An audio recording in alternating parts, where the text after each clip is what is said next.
Good evening, everybody. Welcome to season 2 of your book club, E-Curious Minds. We start with Trevor's book club on assessment. Happy learning, everybody. Today's session leaders are Chandrai and Nisha. Chapter 1. Here you go.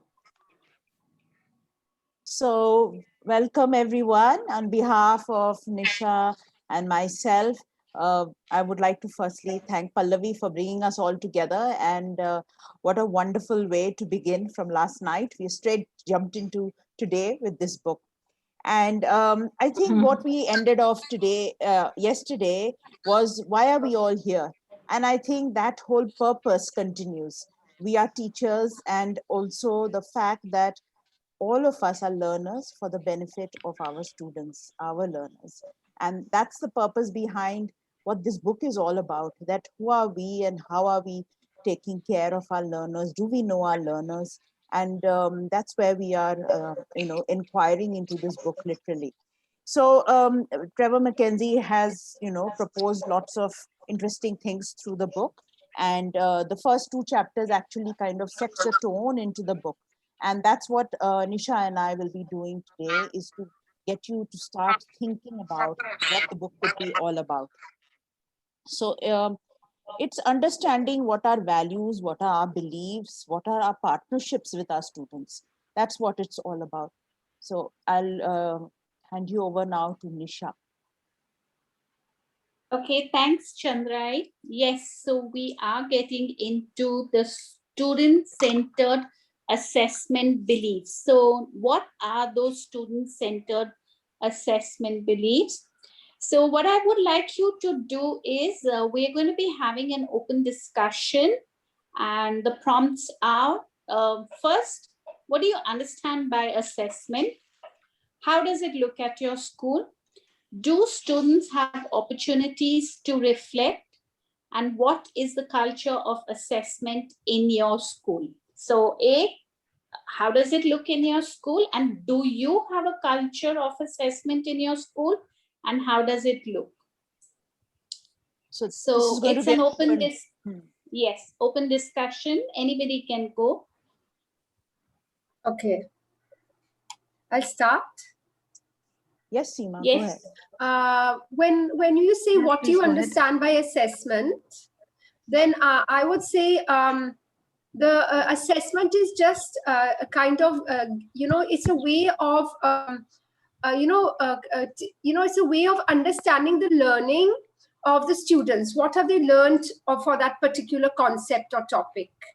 And in our school, it is we do have self-assessment, we do have peer assessment, but sometimes with young children, it's they really don't know how to assess themselves, because you have to really take them through that journey of what is self-assessment and how it should be done.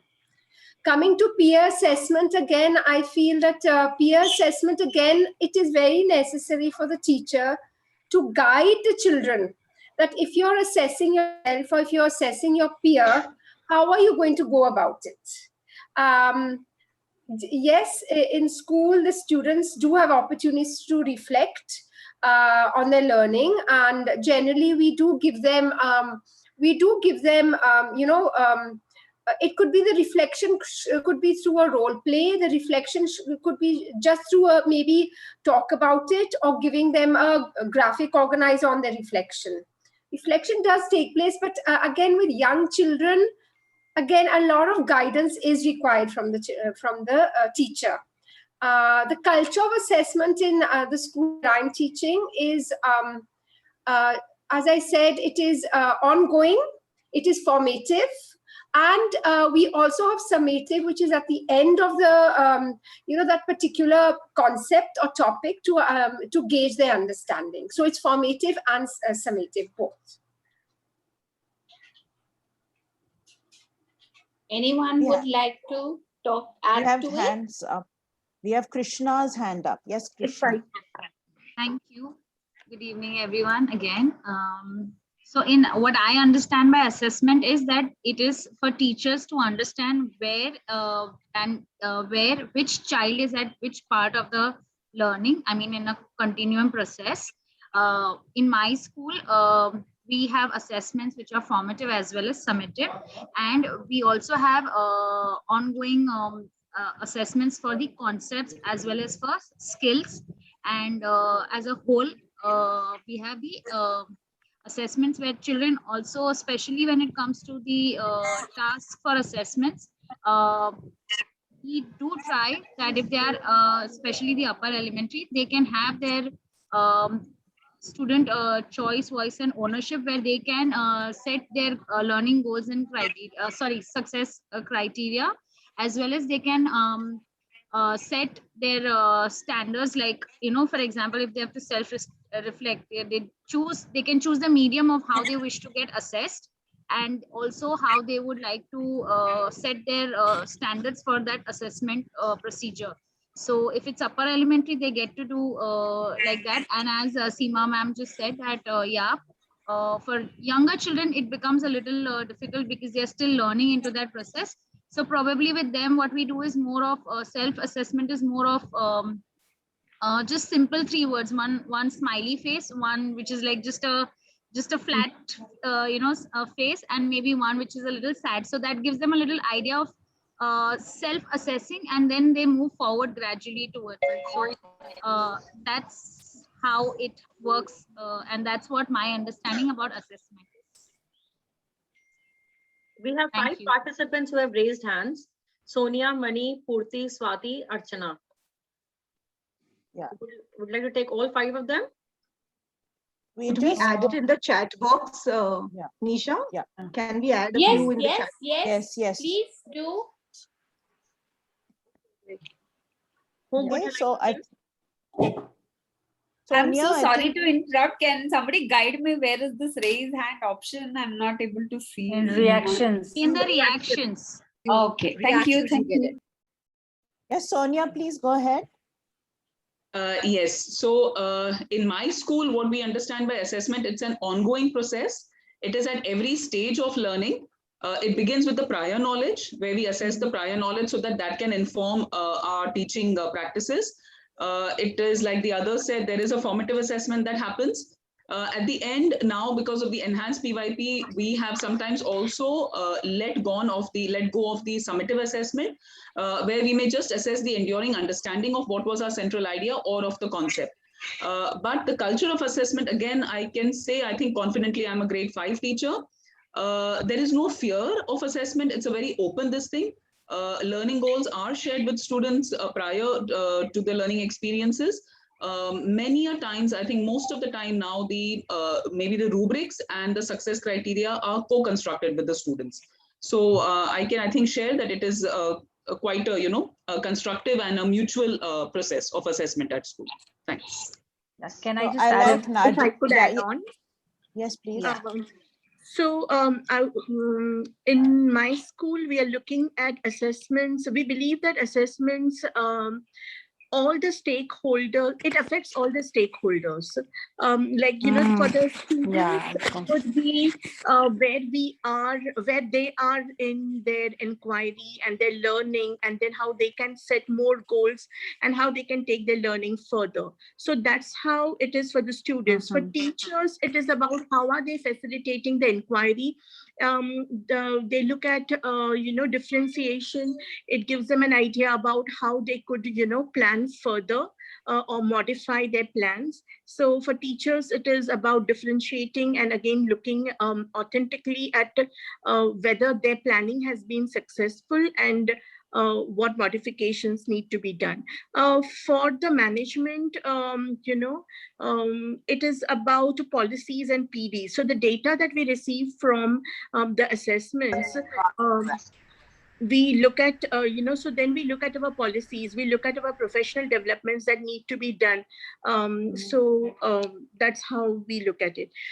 In my school, I would say that because it's not, there are certain country context things that we are, affect our assessment system. So from pre-KG to grade 4, our school is still grade 5.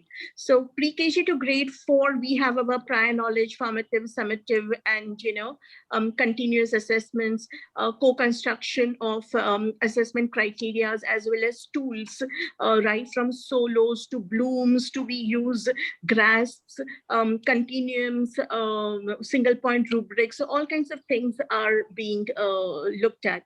However, for grade 5, we have an exam system, because in grade 6, we are now from ICSC, we are moving towards, they're going to be dual pathways. That's going to be like the ICSC would continue, and we are applying for MYP as well. At the top, we already have DP. So that transition thing, we are still struggling with. Parents, parents are a little afraid about how the transition to grade 6 would be. So that's where we are. Yes, Swati, what you said, the culture and context of a school is very important. What is how does it work, and within the PYP framework. So I just want to point out to what Nadia just wrote about assessment being a number of layers. And as you open every layer, and I think each one of you has pointed that out in different ways. Yes. Do we have time? Is Pallavi to move? It's or should we move 4:12. on? It's 4:12. Yes, so I think it should move. No? Nisha, should we move on? Yeah, Or yeah, just take- we could move. Yeah, this was just to get you to think about what is assessment, and think about assessment for learning, of learning, and as learning, because this is, and you have to keep going back to the context, because every time you go further into the reading, you'll have to connect it back to your school scenario. What are you doing? Are you co-constructing? How you're designing? So keep going back to that. These questions, keep thinking about it and reflecting on it. Yes, we could move to the next slide. Oops. What's that? Some challenge here. Just a minute. No problem. Okay. Yeah. So these are the student-centered assessment beliefs. I just want you to take a minute and read the 10 beliefs, though I know you must have read it when you read the chapter. But just look, and if there's anything that you would like to discuss before we jump into the task, you could discuss about it. If there's any belief that you would like to talk about, but I'm sure everybody's doing all these at their schools. So, Nishanti, I have a question on one of the beliefs that is written in designing assessment. Okay. Sorry, so, which Co-design. one? The co-designing, Co-design. the co-designing Number success criteria with the student. So my question is that when we co-design an assessment, yes, we have done it with certain learning experiences that we do in our classroom, but how can we incorporate that in our formative and summative, keeping in mind a grade 1? So again, you could use the strategy of the split screen where you exactly tell them what you are going to do. You could use that as a, if any of the skills that you would like to use, and you would say that, okay, we are doing this kind of assessment.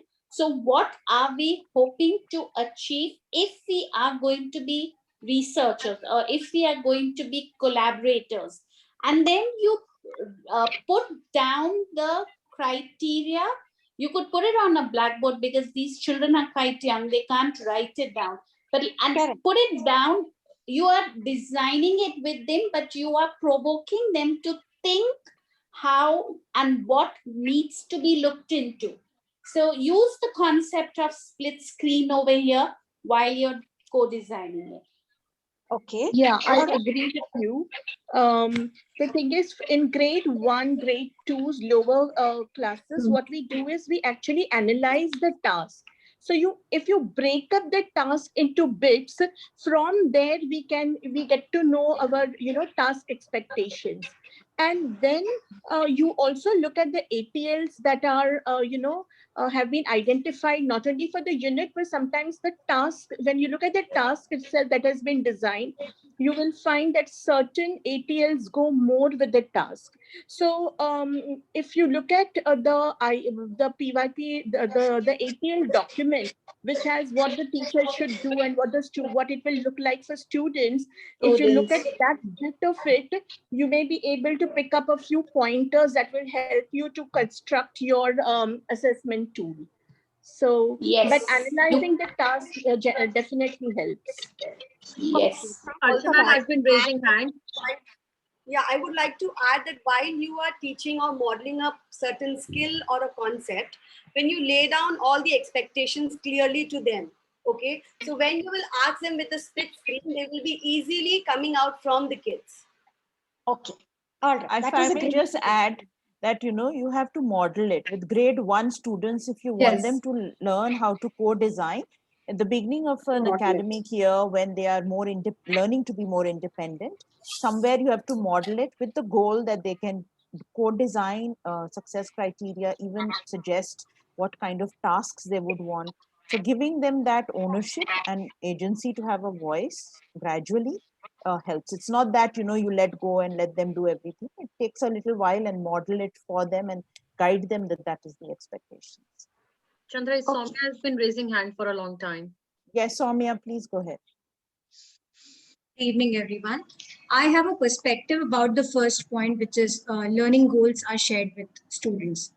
I think I practiced this in my class for the entire year, where I used to share the learning objective at the beginning of the class with the "I can do this" statement. And I realized after reflecting for a while, I realized that it may not be always a good idea to share the learning goals with students. I think it should be a mix of sharing sometimes and mix of not sharing sometimes. For an example, for example, if I'm teaching math and the concept is area, and if I want them to discover something, that area of triangles with similar base or similar height are same. And if I'm giving that learning objective, I'm taking away the discovery from them. Absolutely. I think that's one point that I but then the learning goal, Soumya, can be defined accordingly. It's not the learning goal is to discover or to arrive or to critically think to arrive at the area. So you're not telling them, or you may not even say the concept, to make predictions, to, this thing about something. So I think what's important is how you frame the learning goal, where if you don't want to, you don't give away. It's about the learning. It's not about the conclusion that you arrive at. Right, I agree with you, Ms. Soni. Just adding on to that point, when I tried to, modify the learning objective based on the pattern discovery or whatever, but then I realized that sometimes it kind of gets boring for the students to start every class with a learning objective. And I thought sometimes starting with a question or with a starter activity might be more, useful sometimes, and of course sometimes learning goals. And of course in between the lesson you can always pause the lesson and ask them, where are we going? Could be at the end of the class also, in fact, that this was our, and then get them to make the connection. Yeah. So Soumya, I would like to add, this is the practice which I follow always, as I have learned.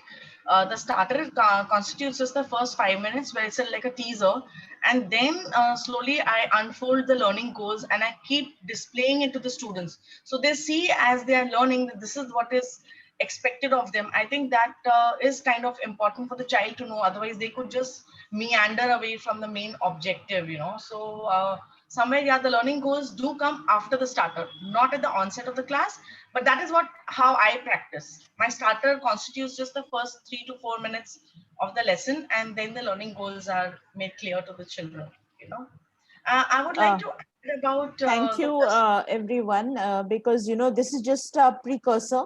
We've got some more of discussions going to happen within breakout rooms, where you can continue to discuss and bring back what you're doing. What you've talked about, what are the questions that arise, right, Nisha? Yes. So let's move ahead.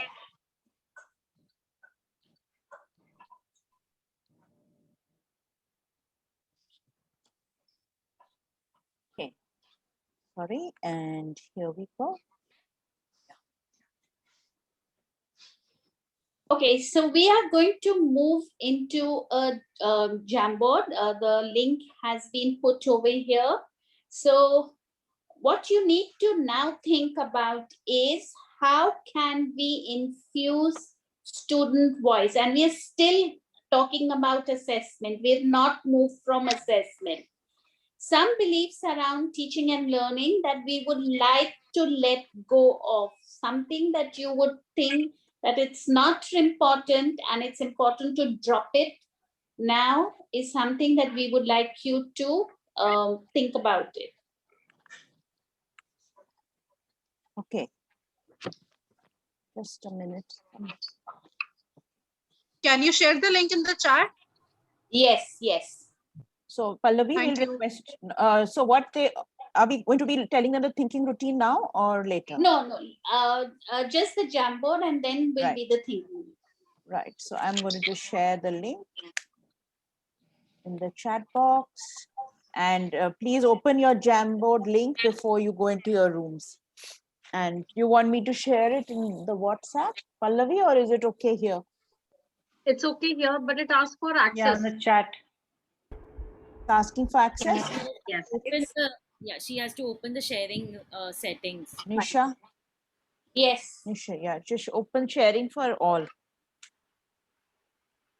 And not viewing, you have to edit it as Editing. edit access. Yeah.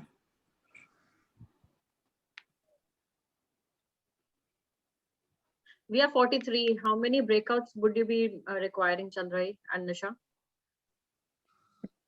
We About need 43, five people. Maybe 5 rooms, 6. 5, no, 6 rooms. 5 rooms. 6 is and- 5 rooms Okay, 6 or 5s are 8. 30. 6 or 8, 7, yeah. 6 or Yeah, 7 should 6 be fine. rooms. All right. Is Yeah, it six, okay seven. now are able to access it? No. Yes. It's Yeah. not only view. Yeah. Now we Able to could access open. it, It's Yeah. opening now. Please try again. but it is only the Yeah. viewing right. There's only viewing, yeah.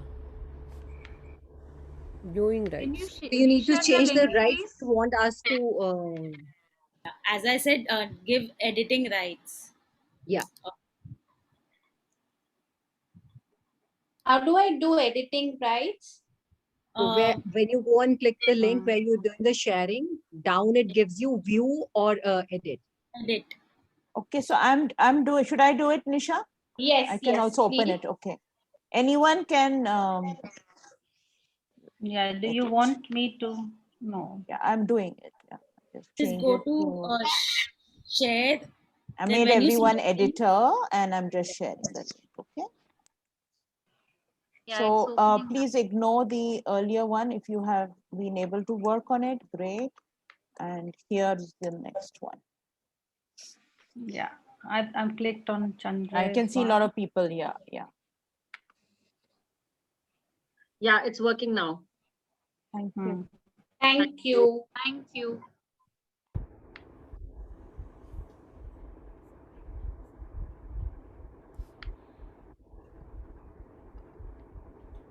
So everybody should be in their breakout rooms. No, not now. After they Not finish the yet.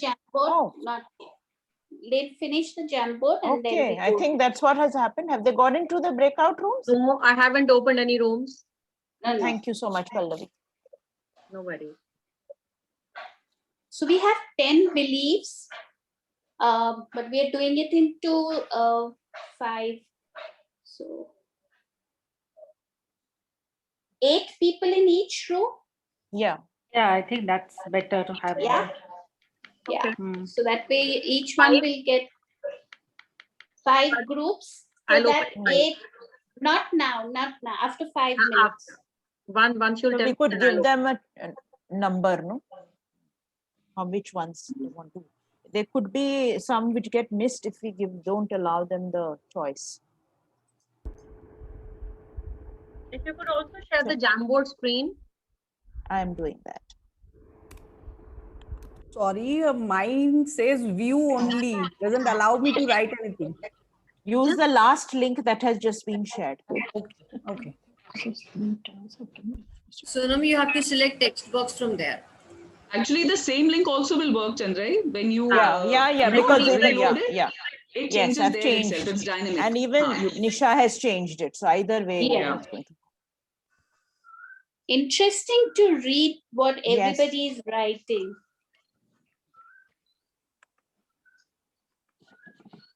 I'm sharing the screen, so.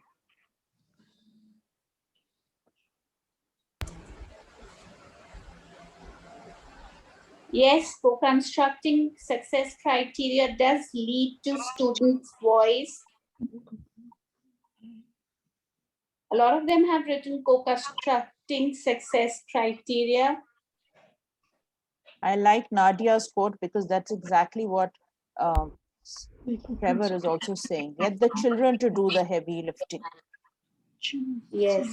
Yeah, even I've said that. It says too many people on the board. Not entry cannot be allowed now. Please try later. Where? Oh, on the You can put it in the chat. Please go Put in ahead your and chat. put it in the chat. Yes, We are monitoring that also. Second slide also can be used for sharing the perspectives. Slide 2. Yeah, you can do that. Okay, so the questions are already there. Yeah, some It's a believe second Farhan- question. Yes.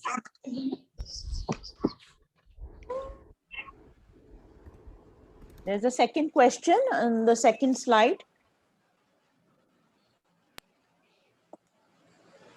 Okay, we've got a third one. Someone has opened the third and the fourth. And third and fourth. Yeah. So there's a on slide 2. There is. Yes. How to go on the second one? Go again Go on back? top. Yeah. Go. No. It's on this only. On top there are arrows. Go to the next frame. Yeah. Okay.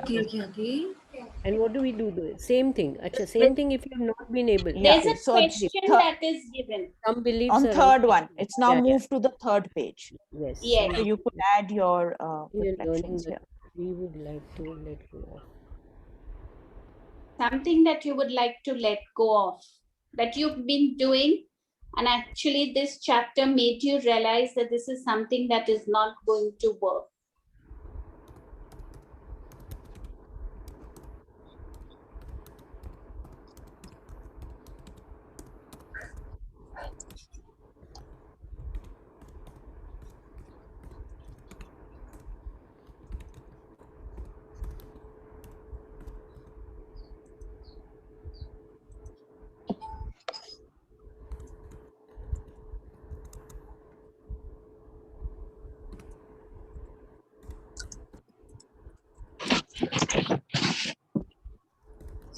Measure and document all assessment conducted during the concepts.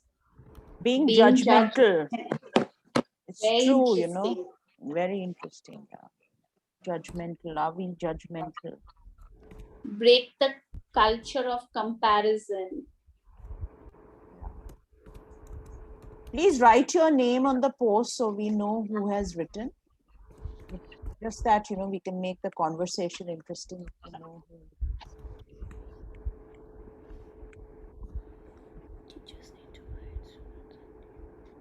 Taking complete control of the assessment. Very well.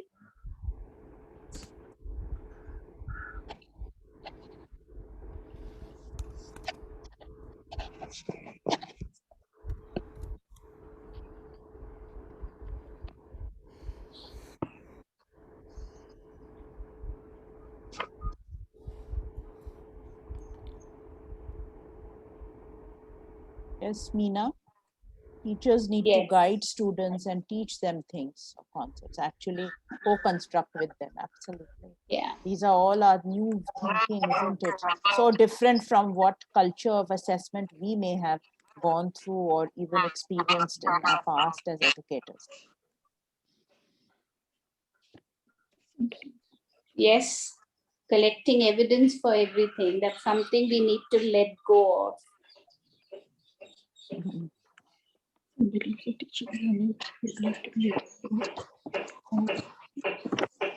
Flexible thought processes.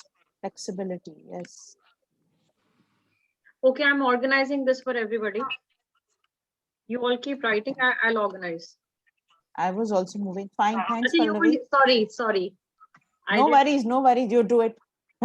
Sorry. No worries. No, go ahead. Interrupting people, you know. Because you two are reading and sharing with them, I thought I'll quickly organize. Thanks. Interesting what everybody has written. At least it's we are all being thinking how we can move away from what we were doing. Focusing on the process and then the product. Focusing more on the process, right?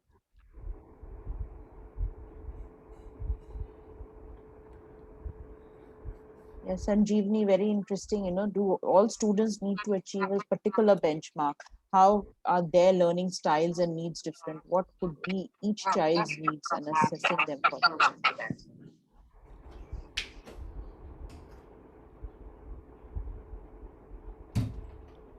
Very interesting read, no? Yes. Don't assess them only on the summative, keep control. Very important here, not don't expect the classroom to be quiet. Means earlier we wanted the classroom to be quiet if the children are if the class is learning well, which is completely no now. Which Yeah. the Inquiry healthy classroom should make discussion. noise. That is what we believe now, Noise. right? Yeah.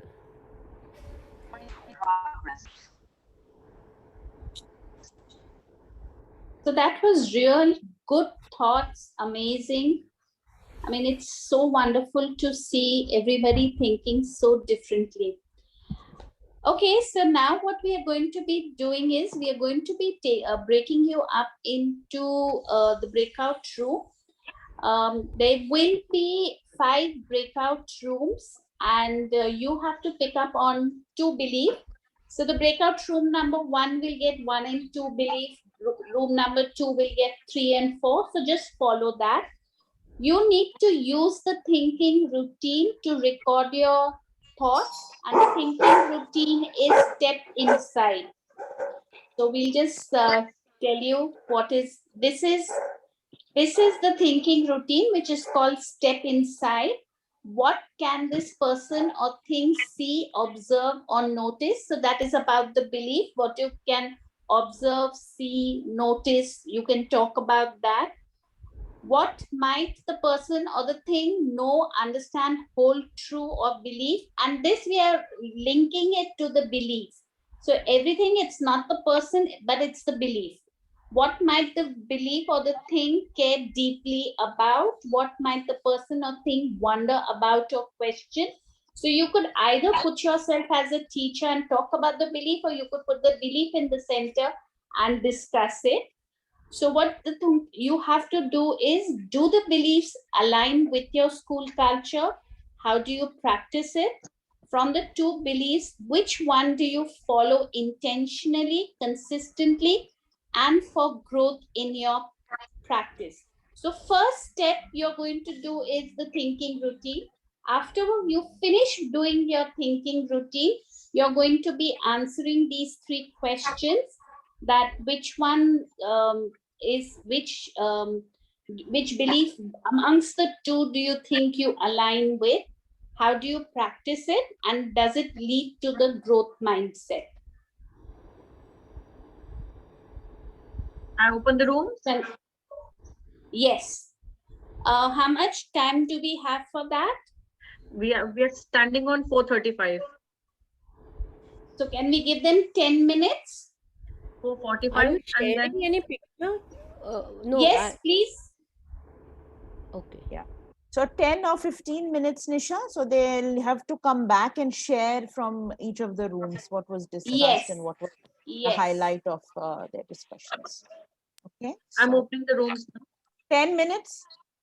Yes, 10 minutes is good enough. All right.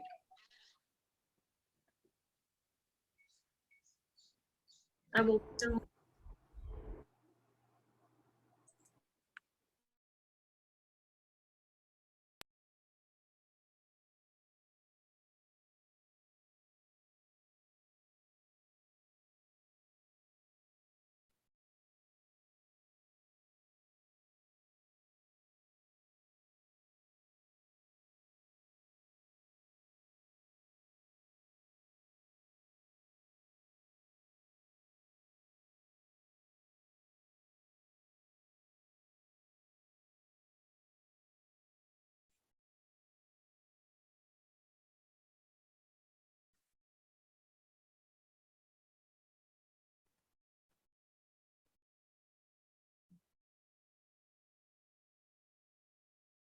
Wait, I'll share my screen. Yes, yes, please do that. Yeah. Belief 1 and belief 2. Yes. Can you see my shared screen? Yes. Yes. Yeah, so this is the picture with all of them. So here, learning goal 1, which we are the two which we are working with, our learning goals are shared with students, and co-design success criteria with the students to provide ownership of their learning.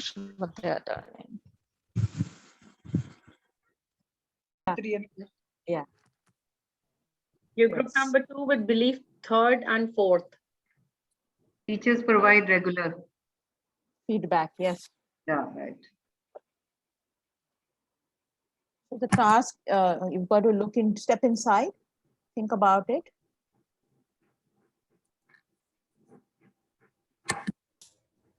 And share your experience.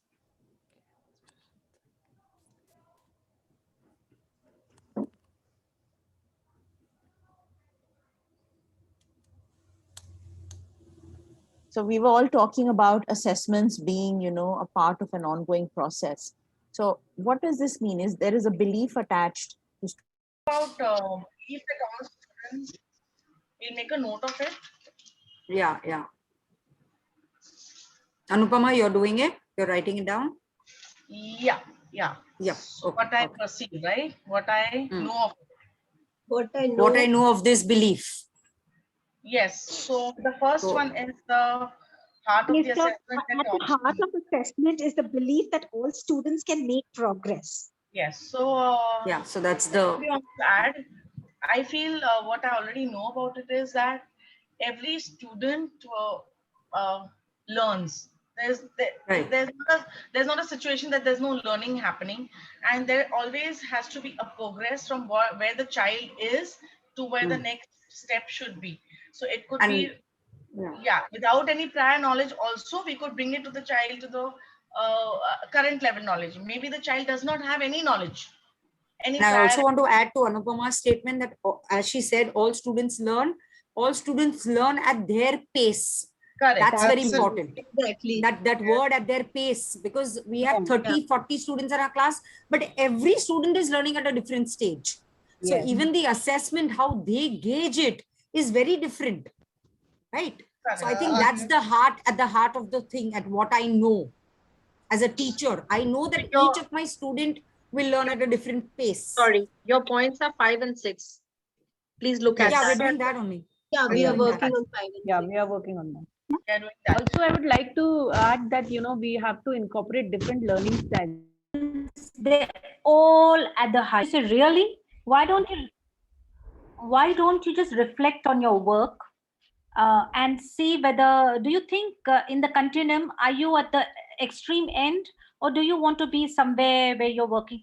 So that kind of conversations actually makes them reflect. But at the first, like in the beginning, when you're teaching them self-assessments, they very confidently will go on the higher end, Yes. Then of the continuous progress. Yes, yes. And The it gives skills, you an the indication of skills the we pick up concepts the and way. the skills which are developed on the way. Very I would important on actually, skills. I would put actually metacognition, which is a very important process, that comes. Absolutely. So I would like to make, I want to make that point so that, the whole process that is there, the child learns by reflecting, as we have all said, and through metacognition. I think we And can you're move giving to them the agency over assessment even. Yes. That's very important. You're giving them Also over agency. here is very important. Yeah, when we Very, involve very the important. students in co-design our activities and formatives, they feel more ownership of learning. They feel more excited to learn because they feel, okay, I have been given ownership. So they feel, very excited to do that activities.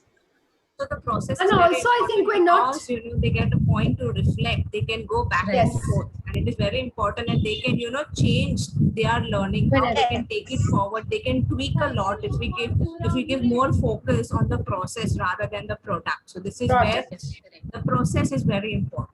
I hope you know your points are 9 and 10. Yes, so we are moving on to the 10th 9 and 10. one. We're Yes. working Okay, let's on that move on only. to the 10th one. Thanks, Pallavi. 10th We'll move on to So the one 10th more important thing is I think the process is very non-judgmental. Yes. right? Yes. Because the child is, it's his journey through learning.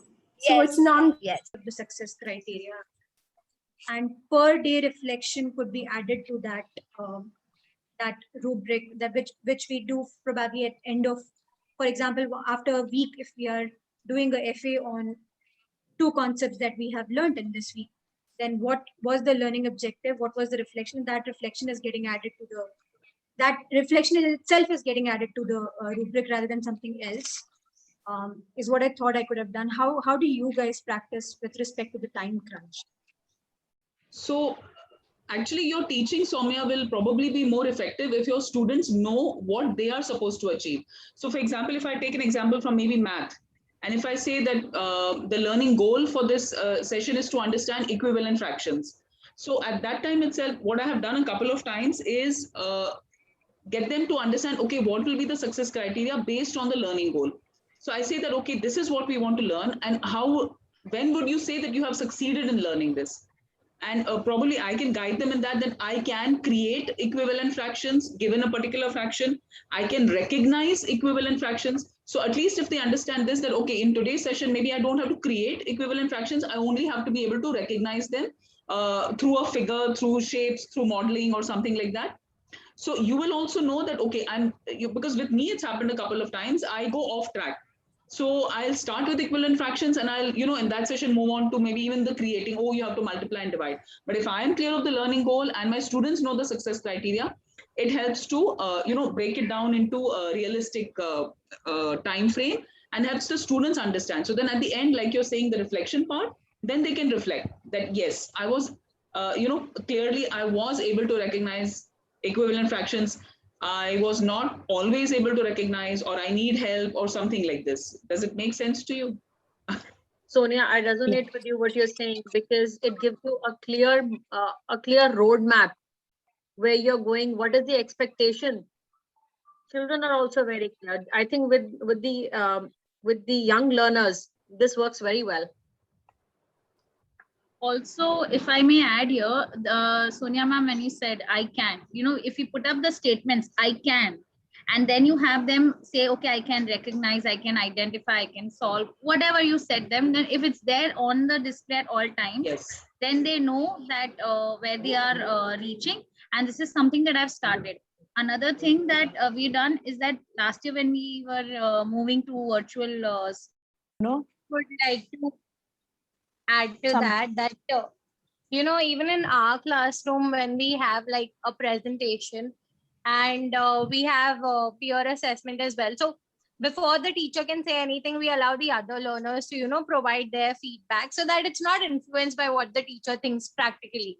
And so what we've started doing is also that we model it for our learners, then rather than just telling them what they should have not done, I think giving a more constructive feedback as to how this could have been done differently, or what more could they have done, that works very well. And I think as the teacher models it, even the learners begin to pick, and they also start framing their sentences in that particular way. So it doesn't really go across to the person who's presenting like, oh, I've not done this well, but maybe how I could have done it more differently, or how this could have been more effective in the way I presented. So I think that modeling also, through the teacher, and constantly reminding your learners, initially in the very initial stage that, okay, let's reframe our sentence. How can we put this across in a much better way? And then it just gets into practice. So I think that just really works well in my class. Pallavi, yeah. It's 4:46. Yeah. They want me to close? Yes, so we'll have to, they'll have to, the room will close. Okay, I'm closing it. I hope you've reflected on the other things as well. Which is the belief you want to keep with you? And discussion need to be, we need to fasten up the discussion. It's already 4:40. Right. Yeah. So feedback empowers students to progress and demonstrate deep understanding. Okay, so you'll have to go back and share in the forum. Yeah. Okay.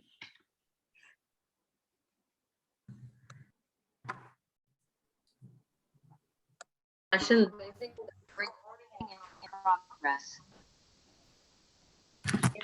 In these 5 groups, beautiful discussions going on. Yeah, lovely discussions. Amazing. So can we have the group 1 sharing, please? I mean, any takeaways, anything?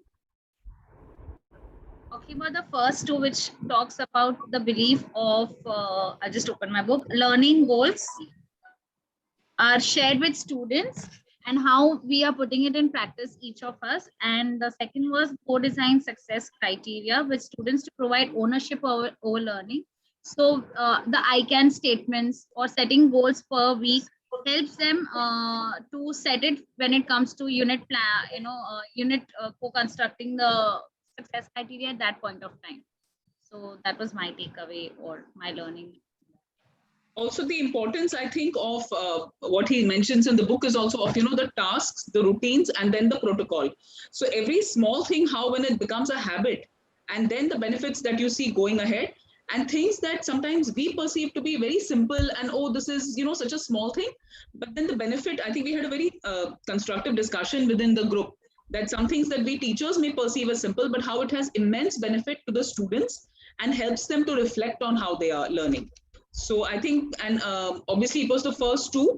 So we felt that we were in alignment and probably mostly, yes, definitely doing it. Sharing the learning goals and co-designing the success, the criteria with the students. Yeah, Miss Sonia, we discussed about the time crunch that was, put by Miss Swati. Soumya. So, Miss Swati and Miss Soumya, both. Yes. In our group, we had so we Soumya, discussed no? about. Where is she? Yeah, Miss Swati was also Soumya. there. Yes. So we discussed about that, while setting the success criteria and co-constructing success criteria and learning goals with the student, how can we deal with the time crunch? Because we always are running short of time. So we discussed about that also.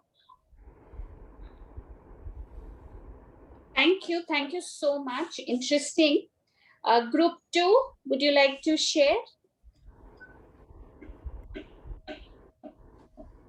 Who was in group 2? I was one of them, but there were others also. Group 2 was also part of it. So Anybody my can takeaway, Ashwini. can I? Please. So my takeaway was to understand how we can model feedback if we are having peer feedback. So it has to be modeled by the teacher to the learners so that the learners are not very harsh with their peers. At times it does happen that learners speak because they're too young to understand what feedback actually means. So modeling the right kind of feedback to our learners is very important. So I can add in that, see, when we are giving feedback, it is not only important that we write that time when we are giving the feedback, later on also it helps them in future also, that particular feedback. We also spoke about giving timely feedback. So feedback should be given instantly rather than waiting for the end of the session or end of the lesson to then give feedback. So making sure that the feedback is ongoing, the feedback is on time. So this also ensures that the learners keep progressing along with their learning and understanding. Thank you, Asha. That was really nice. Yes. Yeah, my takeaway. Sorry, my takeaway was it can be collaborative. It need not be just the teacher feedback. So this makes them competent enough to give and take feedbacks. Yeah, Yes. and we will also mention that, when we are giving feedback, we say that what went right and what could have been done better. So we can also, just guide the students on that. Thank you. Can we move on to group 3? Nadia is saying that, affirming and acknowledging children and giving feedback even during the task is important. And that she's quoting from what Kath Murdoch says. And it's so relevant, definitely. Thanks, Nadia. So group 3, we had to discuss about the heart of assessment being that every student makes progress, and all of us were in sync on that, where we do implement a lot of, in individual schools, we do implement a lot of measures and techniques to differentiate, and we ensure that not only the slow learners, even the fast learners or the high achievers are challenged enough. And we do care about it because we want to see the progress of the child from where the child enters and from where the child, that we want to see the graph grow. And about the constructivism and assessing the prior knowledge is very, very important. As all of us have agreed, the takeaway is that the prior knowledge helps the teacher to understand from where to begin and how each individual is at different levels, and how each individual had to be addressed and how they can be assessed on their prior knowledge. And the knowledge and conceptual understanding can be deepened, taken further, which they can apply as being lifelong learners, and they understand the main idea and the crux of the unit. Anybody would like to add, Ms. Rashida? Yeah. No, thanks, Anupama. I think she's in a gist, she said it all. I mean, we had a big discussion, but she's just put it in a nutshell, and she's good job. Thank you. Nicole, would you like to add? Sorry, no, Colleen, absolutely what they said. I know, it's fine. Yeah, she just put it all together. I think it also came down to that we really have to make sure that all the children at all levels are learning are what's the word I'm looking for? Are constructively busy in our class and learning, because all of them can, basically. Nisha, you're on. There's a question in the chat. Yes. And Yes. yes, I want to add my thoughts on that. Yes. So what we were talking about, purposeful, timely feedback. I feel like not necessarily always after an assessment, it can be right away in the moment. And I feel like that teacher language plays an important role when we are talking about not just in terms of the feedback, but also naming the skill.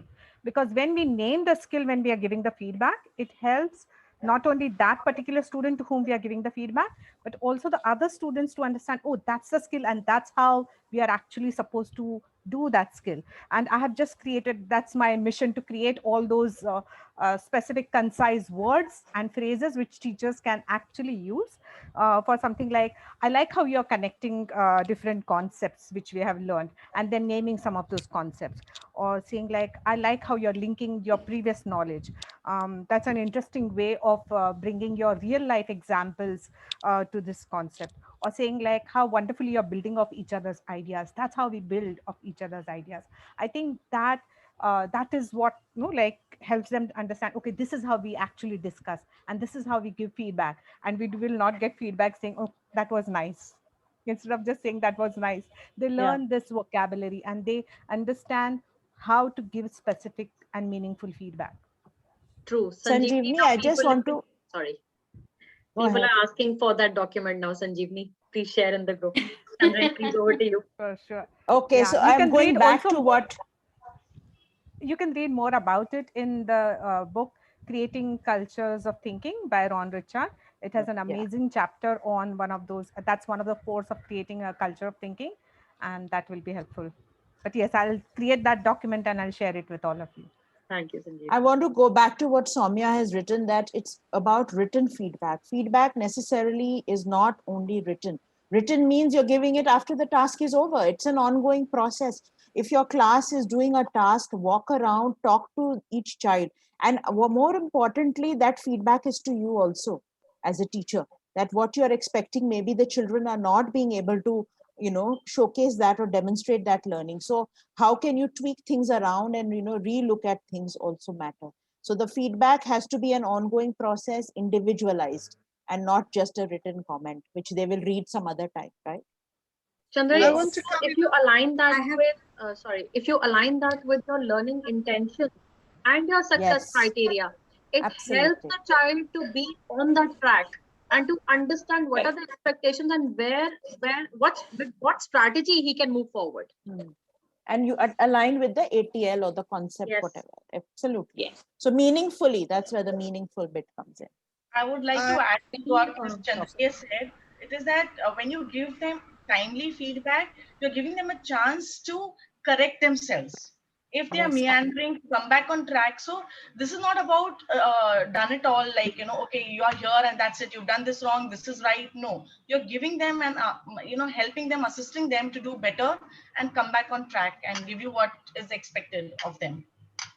So this is where reflection comes in. Reflection comes in here. Self-reflection. Yes. Yeah. Any ideas about how to, sorry, just a question based on what Ms. Chandra said. Any ideas on how to do it in an online setup where with reference to the success criteria, you're able to give feedback to all the 26 students in your class? And that too, feedback in terms of next steps of action. Just so I think we have just come back to your question because we got to go through the other group. We just got 3 minutes left and hold on till the end of the session. Yes. Yes. So can we have group 4 sharing, please? Andre, would you like to go?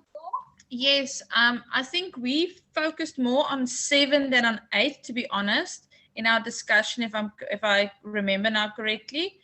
Something that I've taken away is making sure that the continuous self-assessment of the students is really, like you've said, Nisha, really, really important, and trying different ways of doing it to get the students to self-assess honestly and not just to look good, because that is something that I've mentioned I struggle with my students. So that's going to be a learning curve for me that I need to work on in trying different strategies in terms of overcoming that. That becomes a little difficult with young learners, very frankly.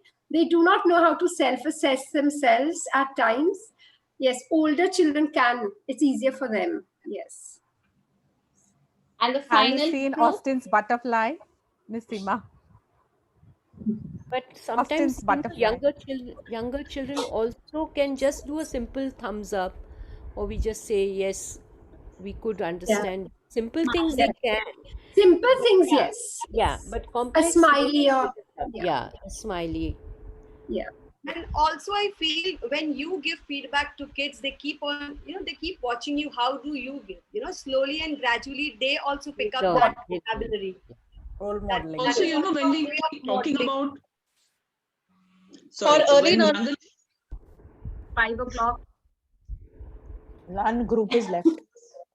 Yeah, one group. Can we quickly take it? Can we take this, Pallavi? Last group. Yeah, please.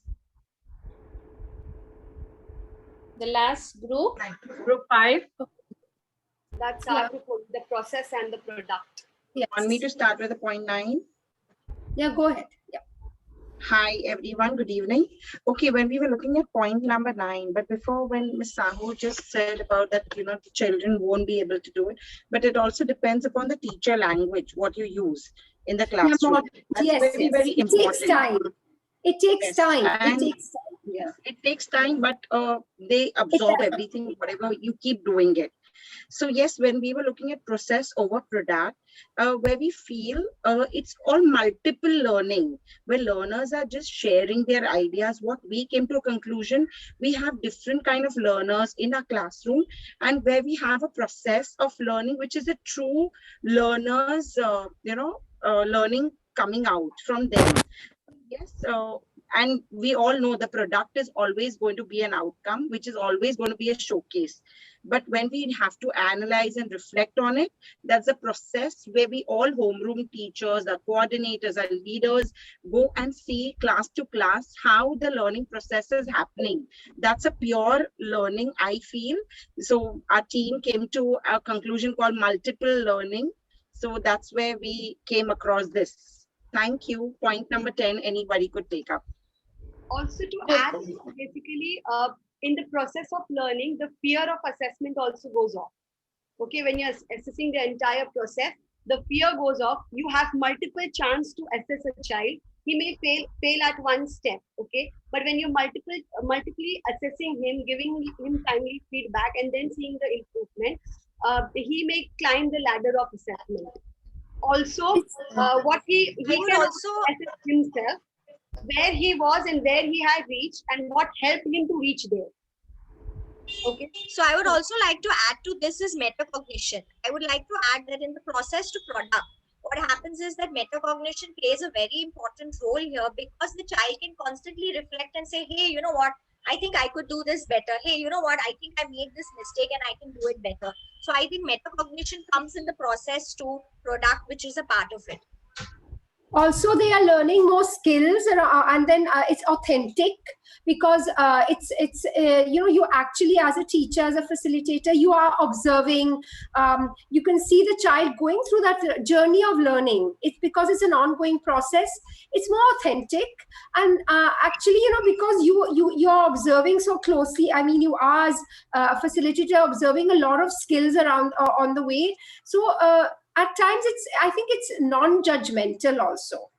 Sorry, I would just like to add one point where our team came to a special point: anxiety. So one of the teachers spoke the feelings of anxiety. When you keep telling them, they have that fear. So we only look at the process, you know, always, because we're going to get a product. So yes, our team actually focused on those words even. So yeah, that's a great thing. Thank you. Thank you, everyone. Sorry. I said thank you, everyone. Your sharing of all your best practices, sharing everything was really very nice. Thank you so much. Please tag your picture, your feedback on all our social media handles. This is what it is. And you have any questions, feel free to reach me. Swati, you want to say something? No, I just wanted to bring in a point, but then we have ended. So I think I'll just put it on the chat. It was about little children and, you know, self-assessments, how that could be achieved. Sure. Yeah. So That's cheers nice to if you everybody. share that. Cheers to everybody for the first session of our book. Yes, that was wonderful. Thank you, everybody. Bye.